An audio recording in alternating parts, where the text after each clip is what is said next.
Assalamualaikum warahmatullahi wabarakatuh. Salam sejahtera untuk kita semua. Shalom, Om Swastiastu, Namo Buddhaya, salam kebajikan.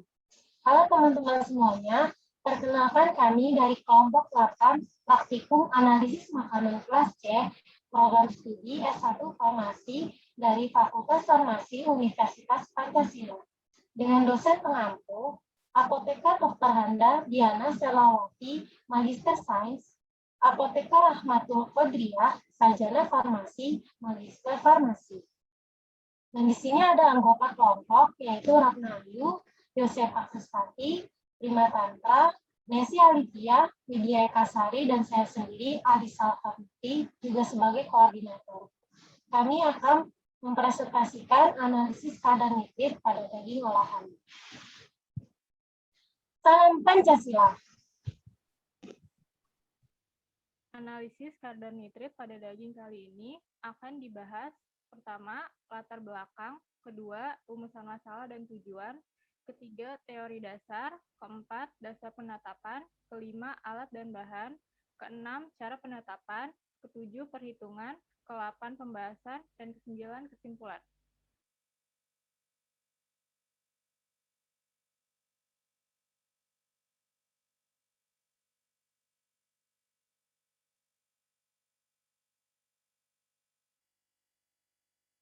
Selanjutnya ada latar belakang.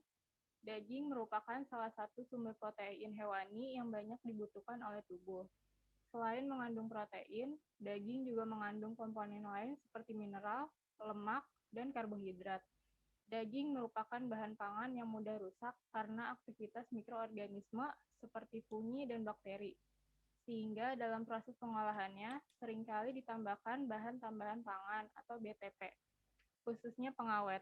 Secara umum, BTP ditambahkan ke dalam produk pangan dengan tujuan untuk mempengaruhi sifat atau bentuk pangan terhadap berbagai jenis BTP, salah satunya yaitu adalah pengawet. Penggunaan bahan pengawet dilakukan dengan tujuan untuk mencegah atau menghambat proses fermentasi, pengasaman, penguraian, dan perusakan lainnya terhadap bahan pangan yang disebabkan oleh mikroorganisme, sehingga mampu memperpanjang umur simpan makanan. Penambahan BTP ke dalam bahan pangan harus diperhatikan agar kadarnya tidak melebihi batas toleransi tubuh.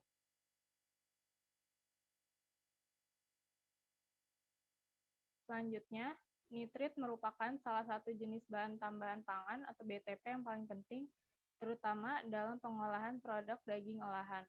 Nitrit banyak digunakan sebagai pengawet pada berbagai jenis daging olahan seperti sosis, kornet, nugget, dan lain-lain. Berbagai dampak negatif nitrit terhadap kesehatan manusia telah banyak dilaporkan. Kelebihan nitrit dalam darah mampu menyebabkan terjadinya defisiensi oksigen akibat pembentukan methemoglobin, sehingga menyebabkan sindrom blue baby pada bayi. Untuk menjamin keamanan bahan pangan, pemerintah telah mengatur ambang batas maksimal kandungan nitrit sebagai pengawet dalam produk daging olahan melalui Permenkes nomor 1168, Menkes per 10/1999, yaitu sebesar 125 mg per kilogram bahan. Analisis dan monitoring kontinu kandungan pengawet nitrit dalam bahan pangan sangat penting dilakukan. Selanjutnya ada rumusan masalah. Apa yang dimaksud dengan nitrit? Bagaimana fungsi nitrit pada daging olahan? Bagaimana cara analisa kadar nitrit pada daging olahan? Tujuannya yaitu untuk mengetahui arti dari nitrit, untuk memberikan pengetahuan dan pemahaman lebih mengenai senyawa nitrit, untuk mengetahui cara analisa kadar nitrit pada daging olahan.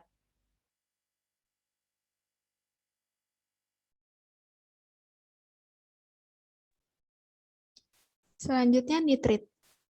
Daging dapat dibagi dalam dua kelompok, yaitu daging segar dan daging olahan.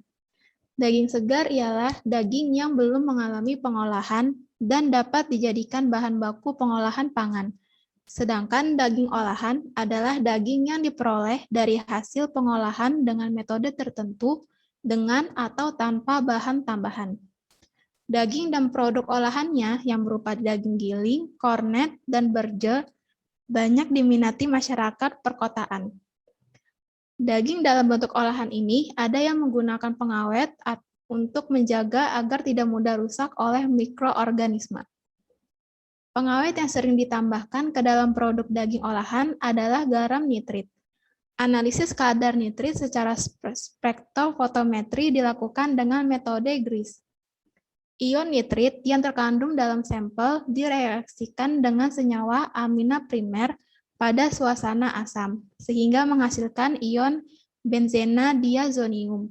Selanjutnya, ion benzena diazonium dikoplingkan dengan turunan senyawa benzena, naftalena, atau senyawa heterosiklik yang lain sehingga akan menghasilkan senyawa azo yang berwarna merah ungu.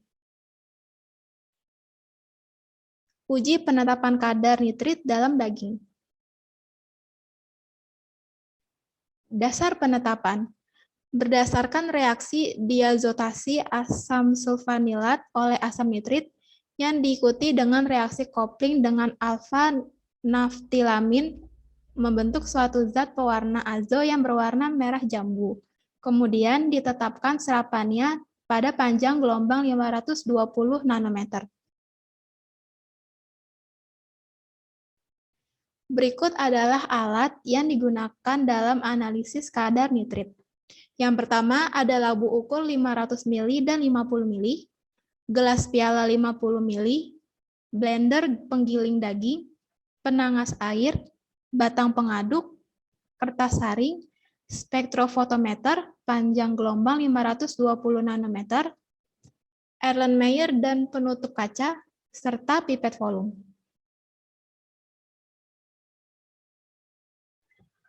Selanjutnya ada bahan reaksi. Yang pertama adalah larutan GRIS. Dibuatnya dengan cara dilarutkan 0,5 gram asam sulfanilat dalam 150 ml asam asetat 15%, dididihkan 0,1 gram naftilamin atau 0,125 gram naftilamin hidroklorida dalam 20 ml air suling hingga larut. Tuangkan selagi panas ke dalam 150 ml asam asetat 15% V per V.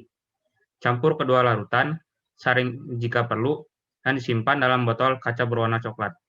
Yang kedua ada larutan baku nitrit. Dibuatnya dengan cara larutkan 50 mg natrium nitrit ke dalam air suling hingga 1000 ml. Dapatkan kadar larutan baku nitrit yaitu 50 bpj.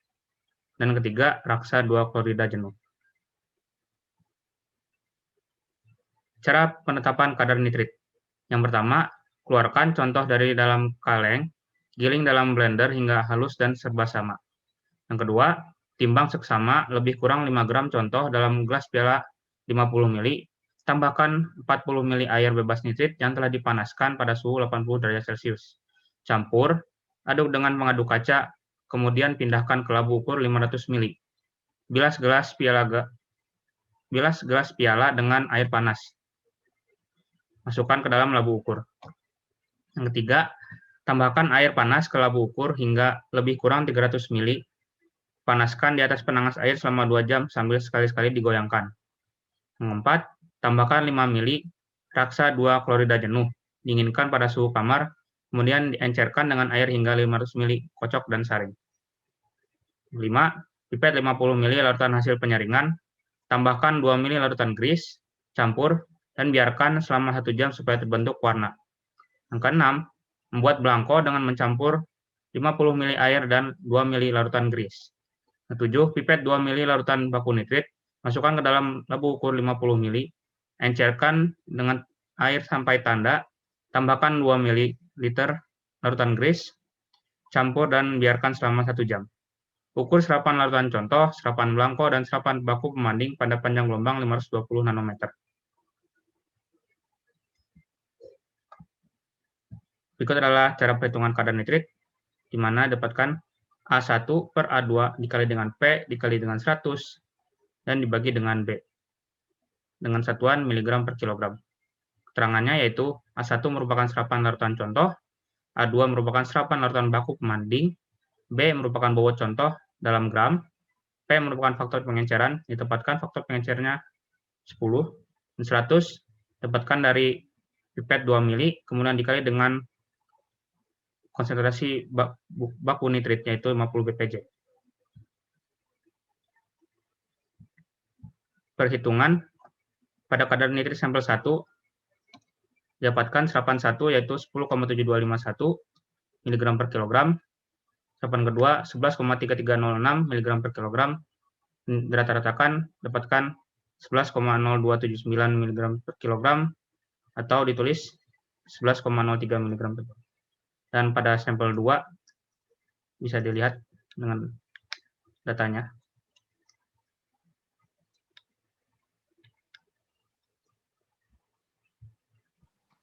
Selanjutnya ada data praktikum, yaitu dilakukannya penetapan kadar nitrit dalam suatu daging olahan. Diketahui berat contoh sampel satunya yaitu 5,2056 gram, dan berat contoh sampel 2 yaitu 5,2035 dengan baku pembanding adalah 2 mili. Untuk serapan 1, belangkonya 0,0000 dan serapan 2 begitu juga. Adapun serapan 1 dengan contoh 1 yaitu 0,0248. Serapan 2, contoh 1, 0,0262, dan rata-ratanya 11,0279 mg per kilogram. Serapan 1, contoh 2, 0,0325, serapan 2, contoh 2, 0,0402, dengan rata-rata yang didapat 15,7265 mg per kilogram. Untuk baku pembanding, serapan 1 dan serapan 2 yaitu 0,4442. Dengan faktor pengencerannya yaitu 500 dibagi 50 hasilnya 10. Untuk pembahasan, yang pertama, untuk penetapan kadar nitrit dilakukan dengan metode GRIS menggunakan alat spektrofotometer UV-Vis. Metode ini mereaksikan ion nitrit pada sampel sehingga menjadi senyawa azo yang berwarna merah. Air yang ditambahkan selama persiapan harus bebas nitrit, dikarenakan bila ada nitrit tambahan dari air, maka akan mengacaukan hasilnya. Yang ketiga, adanya waktu tunggu 1 jam setelah penambahan larutan GRIS agar senyawa yang terbentuk stabil dan warna yang terlihatnya jelas. Yang keempat, panjang gelombang 520 nanometer didapatkan dari pengecekan panjang gelombang maksimum, di mana pada panjang gelombang tersebut memberi nilai serapan yang tinggi. Yang kelima, penggunaan kuvet pada alat spektrofotometri haruslah waspada. Pastikan sisi jernihnya yang terkena sinar, bukan sisi keruhnya.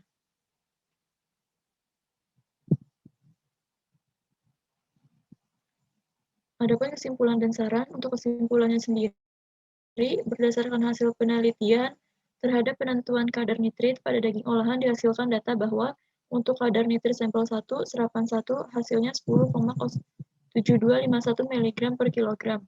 Untuk serapan 2, 11,3306 mg per kilogram dengan rata-rata 11,0279 mg per kilogram.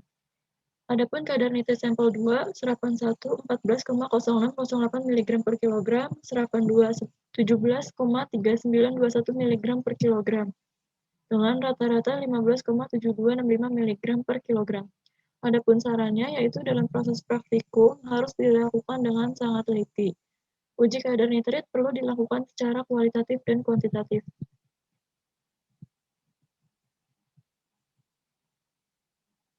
Berikut contoh video yang akan ditampilkan.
Berikut adalah daftar pustaka yang digunakan untuk membuat presentasi ini dan makalah.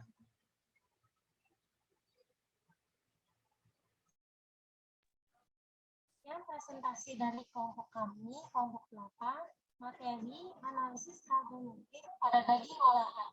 Sebelumnya minta maaf bila ada kekurangan dan kesalahan. Wassalamualaikum warahmatullahi wabarakatuh.